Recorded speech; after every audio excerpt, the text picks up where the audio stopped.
ก่อนอื่นเลยนะผมอยากให้ดูผลลัพธ์ที่ผมเทรดมาก่อนนะครับก็คือเทรดไปทั้งหมด5ออเดอร์บวกกำไรมา402เหรียญหรือว่าถ้าคิดเป็นเงินไทยก็ประมาณ 13,000 กว่าบาทกับวิธีการเทรดสั้นตามเทรนด์1 นาที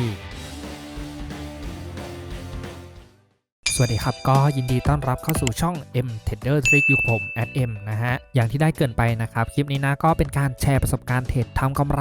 402เหรียญกับวิธีการเทรดสั้นตามเทรนด์ง่ายๆโดยใช้เทคนิคเส้นค่าเฉลี่ยที่ผมเคยสอนไปในคลิปก่อนหน้านี้นะฮะซึ่งรูปแบบการคัดกราฟหากราฟเทรดนะครับก็ใช้เหมือนเดิมเลยนะครับอย่างแรกนะมองหารูปแบบเทรนด์ให้เจอก่อนโดยใช้เส้นค่าเฉลี่ยอย่างที่2รูปแบบแท่งเทียนพยายามหาลักษณะแพทเทิร์นที่มีแท่งใหญ่แข็งแรงกระชากทำลายแนว5แท่งต่ำสุดก่อนหน้าหรือว่า break of structure แล้วมีแท่งย่อพักตัวโดยก่อนที่เราจะไปดูออเดอร์จริงในการเทรดผมลืมบอกไปว่าแพลตฟอร์มที่ผมใช้วันนี้นับก็จะเป็นของ Olimtrade นะครับก็สามารถดูได้ที่ลิงก์รายละเอียดใต้คลิปวิดีโอนี้ได้เลยนะครับหรือว่าที่คอมเมนต์ปักหมุดเมื่อเพื่อนๆกดเข้าไปที่ลิงก์แล้วนะครับก็จะเจอหน้าต่างแบบนี้ก็กดเข้าร่วมตรงนี้นะฮะหลังจากนั้นนะครับก็ให้เพื่อนๆใส่อีเมลแล้วก็รหัสผ่านให้เรียบร้อยก็สามารถสร้างบัญชีเทรดได้แล้วนั่นเองโอเคนะครับหลังจากที่เพื่อนๆนะมีบัญชีเทรดแล้วนะเมื่อล็อกอินมาครั้งแรกนะครับก็จะเจอลักษณะหน้าตาแบบนี้เลย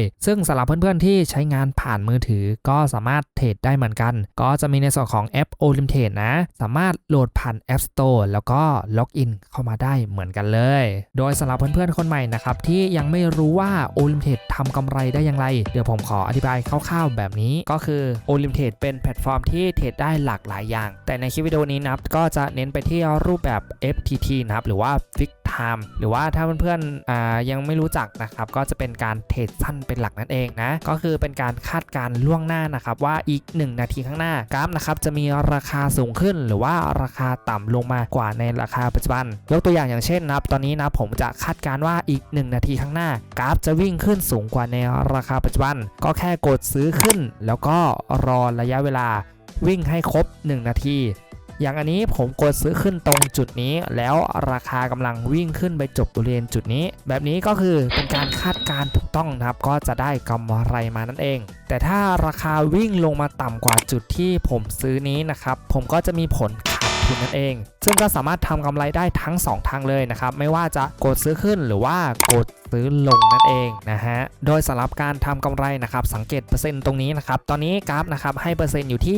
80% ถ้าสมมุติว่าเรากำหนดเงินลงทุน10 เหรียญนะครับก็จะได้ผลตอบแทนอยู่ที่8 เหรียญถ้าเราคาดการถูกต้องนะครับเราก็จะได้กำไร8 เหรียญบวกกับเงินลงทุนเรา10 เหรียญนั่นเองแต่ถ้าหากว่าเราคาดการผิดนะครับก็จะเสียเงินลงทุนหรือว่าขาดทุนไป10 เหรียญนั่นเองซึ่งผลตอบแทนเปอร์เซ็นต์ตรงนี้นะครับก็จะให้ผลตอบแทนที่ไม่เท่ากันขึ้นอยู่กับวันและเวลาแต่ละช่วงของกราฟตัวนั้นนั่นเองนะฮะทีนี้นะผมก็จะมาตั้งค่าให้ได้ดูก่อนคร่าวๆว่าใช้อะไรกันบ้างนะครับอย่างแรกเลยนะเมื่อเพื่อนๆเปิดมาเจอหน้าต่างนี้นะครับก็จะเป็นแผ่นภูมิโซนครับหรือว่ากราฟเส้นนั่นเองนะครับทีนี้นะครับให้ดูในส่วนของตัวนี้นะครับเราก็จะเปลี่ยนจากแผ่นภูมิโซนนะครับเป็นแท่งเทียนญี่ปุ่นนะซึ่งเราก็จะใช้แท่งเทียนญี่ปุ่นในการเทรดกันนะครับแต่เพื่อนๆสังเกตตรงนี้นิดนึงนะตรงนี้นะครับก็จะเป็นแท่ง5 วินาทีนะครับซึ่งเราก็จะเปลี่ยนเป็นแท่ง1 นาทีนะครับเราก็จะใช้ time frame 1 นาทีในการเทรดกันนั่นเองนะฮะแล้วทีนี้นะครับก็ให้เพื่อนๆมาส่วนของตรงนี้นะการวิเคราะห์เชิงเทคนิคนะครับก็กดเข้าไป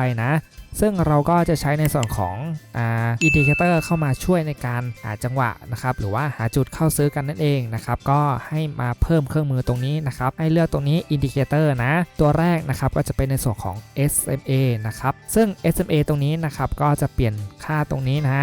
จาก20นะครับเป็น5นะฮะแล้วก็สีนะครับผมก็จะใช้เป็นสีเหลืองนะครับความเข้มนะก็เป็นระดับ2นะครับทีนี้นะครับก็เรียบร้อยนะในส่วนของตัวแรกนะครับแล้วก็ในส่วนของตัวที่2นะครับก็จะเป็นในส่วนของเส้น EMA นะครับก็กดคลิกเข้าไปนะครับจากค่า20ตรงนี้นะให้เปลี่ยนเป็นค่า6นะครับแล้วก็เปลี่ยนสีนะผมจะใช้เป็นสีม่วงนะครับความเข้มระดับ2แล้วก็อีกตัวหนึ่งนะก็จะเป็น EMA เหมือนกันนะครับค่าตรงนี้นะก็เป็น20นะฮะไม่ต้องเปลี่ยนนะครับแล้วก็เปลี่ยนตรงสีนะผมใช้เป็นสีแดงนะครับแล้วก็ความเข้มนะผมก็จะใช้ระดับ3เลยนั่นเองนะฮะโอเคนะครับเมื่อเราตั้งค่าเสร็จแล้วนะครับก็จะได้ลักษณะหน้าตาแบบนี้นั่นเองนะครับซึ่งเดี๋ยวเราก็มาดูกันว่าเราจะใช้ในส่วนของเส้นค่าเฉลี่ยทั้ง3เส้นนี้ในการซื้อขายทำกำไรได้อย่างไรนะครับ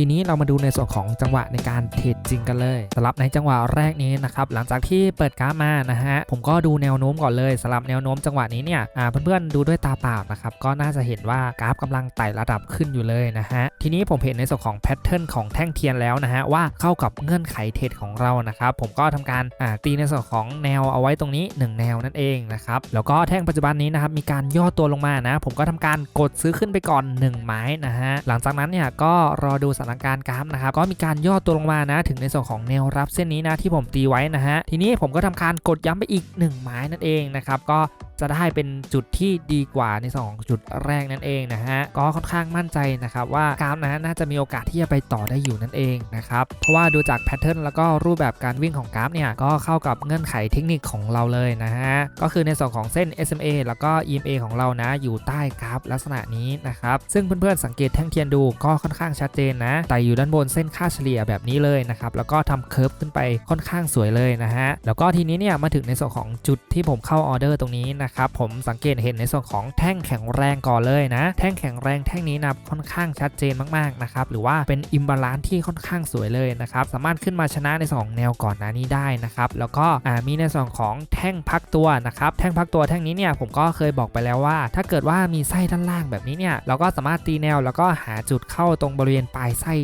ตรงนี้ได้เลยนะครับซึ่งจุดเข้าแรกของผมเนี่ยอย่างที่เพื่อนๆเห็นเลยนะเมื่อกราฟลงมาตรงนี้เนี่ยมันก็นิ่งไปสักระยะหนึ่งนะผมก็ทำการกดซื้อขึ้นนะครับแล้วก็มาถึงจุดเข้าที่ผมรอนะครับก็คือจุดปลายไส้นะครับหรือว่าเป็นไม้ที่2นะครับอย่างที่เพื่อนๆเห็นนะครับก็จะปลอดภัยกว่านั่นเองนะครับซึ่งจังหวะนี้เนี่ยผมคิดว่าไม่น่าจะมีปัญหาอะไรนะฮะในส่วนของไม้ที่2นะครับผมก็ชนะมาได้อย่างสวยงามนะเพราะว่าผมก็เทรดไป1นาทีนะครับตอนนี้นะครับก็รอในส่วนของไม้แรกนะซึ่งไม้แรกตรงนี้เนี่ยผมก็เผื่อเวลาไว้นะครับเผื่อกราฟลากอะไรแบบนี้เนี่ยเผื่อไว้2นาทีนะเดี๋ยวเรามารอลุ้นกันนะว่า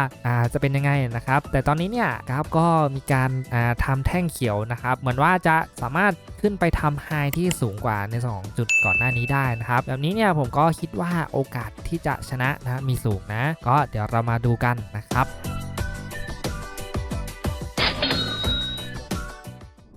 จังหวะนี้นะเปิดกราฟมานะครับก็ค่อนข้างชัดเจนเหมือนกันเลยนะผมก็ตีในส่วนของแนวเอาไว้ตรงนี้ก่อนเลย1แนวนะครับก็คือเป็นแนวต้านเก่าตรงนี้นั่นเองนะฮะแล้วทีนี้เนี่ยแท่งปัจจุบันนี้นะครับเหมือนกับว่าจะลงมาในส่วนของรีเทสบริเวณเส้น SMA แล้วก็ EMA 6ของผมนะครับซึ่งเพื่อนๆสังเกตดูนะลงมารีเทสปุ๊บเนี่ยกราฟนะครับก็จะนิ่งนะฮะนั่นแปลว่ากราฟไม่สามารถลงไปต่ำกว่าจุดนี้ได้นะครับผมก็ทำการกดเข้าออเดอร์ทันทีเลยซึ่งในส่วนของแนว SMA แล้วก็ EMA ตรงนี้เนี่ยก็เป็นอีก1จุดนะที่เราสามารถเข้าออเดอร์ได้เหมือนกันนะครับเพราะว่ารูปแบบเทรนแล้วก็แพทเทิร์นนับค่อนข้างชัดเจนนะฮะก็จังหวะนี้มีการเบรกขึ้นไปก่อนนะครับแล้วก็ดูในส่วนของแท่งแข็งแรงนะครับหรือว่าแท่งอิมบาลานซ์แท่งเขียวแท่งนี้นะฮะเต็มแท่งเลยนะครับไม่มีไส้นะฮะแล้วแท่งถัดมานะครับก็เป็นแท่งแดงย่อลงมานะครับหรือว่าแท่งพักตัวนะครับก็มาถึงในส่วนของแท่งที่เข้าออเดอร์แท่งนี้นะฮะก็ลงมารีเทสแนวใน2 SMA แล้วก็ EMA ตรงนี้นะครับแล้วก็ไม่สามารถลงมาต่ำกว่าจุดนี้ได้นะครับผมก็ทำการกดเข้าออเดอร์นะอย่างที่เพื่อนๆได้เห็นกันเลยนะครับก็ไม่น่าจะมีปัญหาอะไรนะสำหรับออเดอร์นี้นะครับซึ่งผมก็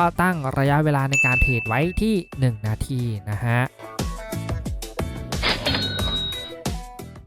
ในจังหวะนี้เนี่ยเปิดกราฟมานะครับก็ทำการกดซื้อขึ้นไปก่อน1ออเดอร์นะครับแล้วก็ทีนี้เนี่ยลักษณะกราฟนะครับก็ลงมารีเทสในส่วนของเส้น EMA 6ของผมนะผมก็ทำการกดย้ำไปอีก1ออเดอร์นะครับก็เป็นออเดอร์ที่2ของในจังหวะนี้นั่นเองนะฮะแล้วก็ทีนี้เนี่ยก็เหมือนกับว่ากราฟนะครับก็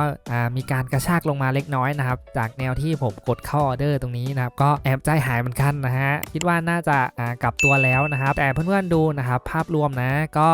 เป็นในส่วนของเทรนขาขึ้นอยู่เลยนะจังหวะนี้นะครับลักษณะรูปแบบแท่งเทียนนะครับค่อนข้างชัดเจนนะครับไต่อยู่ด้านบนเส้นค่าเฉลี่ยของเรา3เส้นแบบนี้นะครับซึ่งเพื่อนๆสังเกตดูนะจุดที่ผมเข้าเทรดตรงนี้เนี่ยก็ประกอบไปด้วยในส่วนของแท่งอิมบาลานซ์ก่อนเลยครับก็คือแท่งเขียวแข็งแรงแท่งนี้เลยนะฮะแล้วก็มีการพักตัวนะเป็นแท่งเขียวเล็กตรงนี้นะฮะหลังจากนั้นนะครับก็มีแท่งแดงนะกระชากลงมาเทสในส่วนของเส้น EMA แล้วก็ SMA ตรงนี้ของผมนะผมก็ทำการกดย้ำขึ้นไปอย่างที่เพื่อนๆเห็นตรงนี้นะครับ ซึ่งจุดที่น่าสนใจนะที่ผมกดย้ำในออเดอร์นี้นะครับเพราะว่าเพื่อนๆเห็นไหมในส่วนของแท่งแดงนะกระชากลงมานะครับแล้วก็ทีนี้เนี่ยมีลักษณะที่ใกล้เคียงกับแท่งแข็งแรงเลยหรือว่าแท่งอิมบาลานซ์แท่งนี้นะครับในส่วนของราคาปิดนะก็อยู่เท่ากันเลยนะครับแล้วก็ตรงก่อนที่จะเกิดแท่งอิมบาลานซ์แท่งนี้เนี่ยเพื่อนๆลองนับดูนะครับประมาณ 4-5 แท่งนะครับก็มีลักษณะที่ทำเหมือนกรอบที่ใกล้เคียงกันนะครับหรือว่า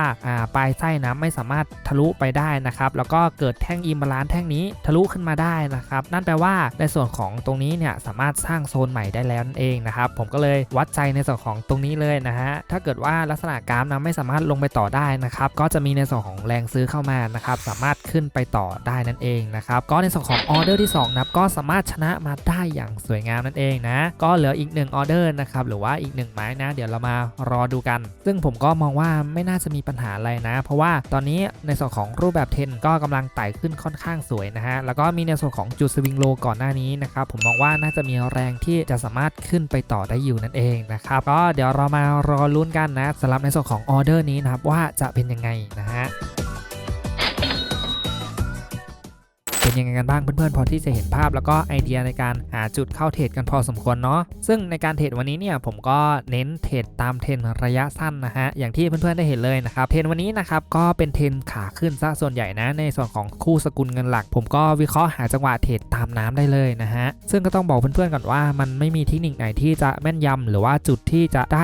100% นะครับหรือว่าชนะ 100% นะเพื่อนๆครับต้องยอมรับความเสี่ยงแล้วก็บริหารจัดการทุนให้ดีก่อนเทรดทุกครั้งนะครับซึ่งสำหรับเพื่อนๆคนใหม่ที่สนใจเริ่มต้นเทรดก็สามารถดูรายละเอียดเปิดบัญชีกับโอลิมเทรดได้ฟรีๆที่ใต้คลิปวิดีโอนี้โดยถ้าเพื่อนๆเปิดบัญชีเทรดกับโอลิมเทรดนะครับก็จะมีในส่วนของบัญชีเดโมให้ได้ทดลองเทรดก็คือ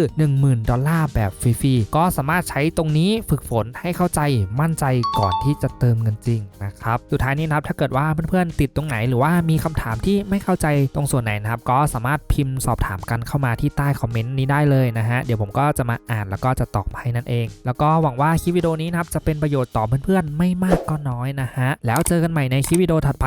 สวัสดีครับ